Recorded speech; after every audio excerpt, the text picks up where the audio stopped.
Story 1. The Whispering Blizzard. The wind howled like a dying creature, carrying with it the sharp sting of ice and desperation. Deep in the Alaskan wilderness, nestled between towering pine trees and vast white nothingness, stood the lone cabin of Henry Westcott. It had been a safe haven for years, a retreat from the chaos of the modern world, a sanctuary where he could live in peace. But this winter, something had changed. The silence that once comforted him now felt suffocating, the snowfall unusually thick, trapping him in an icy prison. Henry sat by the crackling fire, sipping on a lukewarm cup of coffee, when he heard it again, a faint whisper carried by the wind. It wasn't the rustling of branches or the groaning of wood beneath the weight of snow. It was something else, a voice.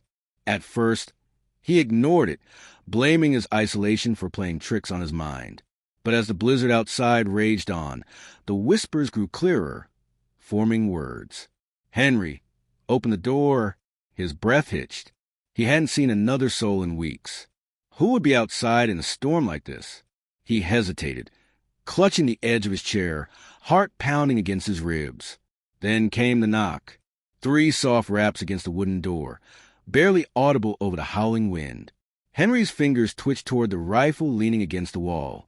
He stood, his body moving on its own accord, an unseen force drawing him to the door. Through the peephole, he saw nothing but swirling white. No footprints, no shadows, no signs of life. "Hello," he called, his voice cracking. Silence. Then another whisper, closer this time. "Please, let me in." Every hair on Henry's body stood on end. He backed away, forcing himself to breathe. It's just the wind. Just my mind. But deep down he knew something was out there, and it wanted him. The whispers continued through the night, relentless. The knocking turned into pounding. Henry barricaded the door, stacking furniture against it as if that could keep the unseen force at bay. He tried to drown out the sounds with the radio, but all he got was static. Then the voices seeped through the walls, murmuring, laughing, beckoning. By morning, the storm had passed, leaving behind a world of white. Henry dared to peek outside, expecting to find something, anything, to explain what had happened. But the snow was untouched. No tracks, no signs of visitors. Yet something had changed. The trees stood taller, their shadows longer. The air felt heavier. And in the distance, beyond the frozen lake, he saw them, figures, barely visible through the mist, standing motionless, watching. Henry slammed the door shut. He wasn't alone anymore, and he never would be again. That night, Henry barely slept. Every time he closed his eyes, he felt them. Those figures from the lake, their invisible gazes piercing through the walls of his cabin. Even with the fire roaring, an unnatural chill clung to the air, as if something had seeped inside. At exactly 3:12 a.m., the whispers returned. They were no longer just outside. They were inside the cabin. Shadows flickered against the walls, elongating and twisting into unnatural shapes. The whispers no longer begged to be let in. Now! They called his name with malicious glee. "Henry, we see you. We're waiting." He grabbed the rifle, his knuckles white from gripping it too tightly. But deep inside, he knew a weapon wouldn't help. Whatever was tormenting him was beyond anything a bullet could kill. The air grew thick with the scent of decay. The fireplace crackled violently, as if something unseen stirred within its flames. Then a voice, clear and unmistakable, whispered directly behind him. "You shouldn't have looked, Henry." He spun around, his heart slamming against his ribs, but nothing was there, only the empty, suffocating darkness. He knew then, this wasn't just isolation-induced madness. This was something real, something ancient, and it had set its sights on him. Morning brought no relief. The sun never truly rose, merely casting a pale gray light over the endless snow. The figures by the lake had moved closer. They now stood at the edge of the tree line, their faceless heads tilted toward the cabin. Something told Henry that if night fell again, they would come for him. Desperation clawed at his mind. He needed to escape. But where? The nearest town was miles away, and with the storm having buried his truck in snow, he was effectively trapped. His only option was to go toward the lake, toward them. Maybe, just maybe, he could find answers. Or maybe he'd never return. With shaking hands, Henry packed a small bag, extra ammunition, food, a flashlight. He wrapped himself in layers, knowing the cold outside was nothing compared to the chill gnawing at his bones. The figures at the tree line stood unmoving, as if they were waiting for him to make the first move. Step by step, he trudged through the thick snow, his boots crunching loudly in the eerie silence. The closer he got to the lake, the heavier the air became, as if reality itself was bending around him. The frozen surface was smooth and undisturbed, but Henry swore he could see shadows shifting beneath the ice. Then a whisper, so close it might have been inside his own head. Come closer, Henry, it's time.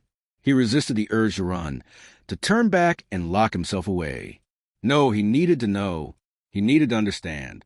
Taking a deep breath, he stepped onto the ice. The lake groaned beneath him, the sound reverberating like a distant wail. Then the shadows beneath the ice moved. Hands, dozens of them, pressed against the frozen surface from below. Their fingers scraped and clawed, desperate to break through. And then Henry saw their faces. They were his. Dozens of reflections, twisted and distorted, each screaming in silent agony. And in that moment he understood he had been here before. He had walked this path, stepped onto this ice, and looked beneath it. And each time he had been taken. A cold hand wrapped around his ankle. Henry screamed, but the sound was swallowed by the wind as the ice cracked beneath him. Darkness consumed him. Henry gasped as he awoke, his body ice-cold and lungs burning as though he had been drowning. The world around him was eerily silent, the usual groan of trees and wind or the distant crackle of the frozen lake absent. Slowly he sat up, his muscles stiff and unresponsive, like he had been frozen solid for hours, perhaps days. But something was wrong. The cabin was gone. The lake was gone. Even the distant tree-line had vanished. He was surrounded by an endless stretch of white, a vast and featureless expanse that stretched into oblivion. The sky was a deep gray, swirling like a storm about to break, but the air was still, unnervingly so. Then he heard the whispers. Not distant, not outside, this time they were inside his head. You never left, Henry, you never leave. The words crawled through his skull like insects, gnawing at his mind. He clutched his temples, squeezing his eyes shut, but the voices only grew louder. Images flashed before him. His cabin buried under snow, the faceless figure standing just outside his window, the ice cracking beneath his feet, his own face staring up at him from beneath the frozen lake, mouth open in a silent scream. Had he drowned? Had he died? No. Something far worse had happened. The figures emerged from the nothingness, moving toward him in slow, deliberate steps. Their bodies were draped in black, blending with the gray sky, their heads shifting unnaturally as if trying to see him from angles that did not exist. They did not speak, but their presence spoke volumes. Henry tried to run, but his legs were unsteady, his body refusing to obey. The snow beneath him felt insubstantial, like he was running on air. The figures drew closer. Their presence pressed against his mind, whispering, showing him glimpses of something far older than he could comprehend. A memory, his memory? The lake, the ice, the figures. A cycle, a loop. Each winter, the storm came. Each winter, he fought against the inevitable. And each winter, he failed. A sudden gust of wind sent ice and snow biting against his skin, forcing his eyes open. He was no longer in the void. He was back at the lake, standing at the shore, staring at the frozen expanse before him. His cabin was behind him, untouched, smoke rising from the chimney as if he had never left. The figures were gone. Was it all a dream? Then he saw the footprints, his own, leading from the cabin to the ice, and then nothing. They ended at the spot where he had fallen through. A sickening realization crept over him. He turned toward the cabin, hoping for some shred of sanity, but his blood ran cold. Through the frost-covered window, he saw movement inside. A figure sat in his chair by the fire, a figure that looked exactly like him. His duplicate slowly turned its head, locking eyes with him. It smiled. Henry staggered backward, his mind spiraling. He wasn't supposed to be here. He wasn't supposed to exist. The whispers in his head laughed, mocking, knowing, "You never left. Henry, you never leave." And as the wind howled around him, the sky darkened and the cycle began anew. Henry stood frozen in place, staring through the frost-laced window at the thing inside his cabin. His duplicate sat calmly by the fire, its gaze locked onto his, its mouth twisted into a knowing smirk. The light from the flames flickered across its face. But something was off. The shadows around it did not move naturally, bending and twisting in unnatural ways, as if they were alive. The whispering returned, growing louder, overlapping voices murmuring in a language he didn't understand. But he didn't need to understand. The meaning was clear. It was time. Henry had been trapped in this cycle for longer than he could comprehend, living through the same horror over and over. The figures by the lake, the whispers in the storm, the ice cracking beneath him. It was all a cruel loop, an endless torment. But now, for the first time, he wasn't afraid. He was angry. The wind howled around him as he gritted his teeth, stepping forward. He had spent his life running, avoiding, hiding, but not this time. If he was going to end this, he had to face it. He pushed open the door. The warmth from the fire enveloped him, a stark contrast to the unnatural cold that clung to his skin. His duplicate didn't move, only watching as Henry stepped inside. The cabin was exactly as he had left it, his rifle leaning against the wall, his unfinished coffee still on the table.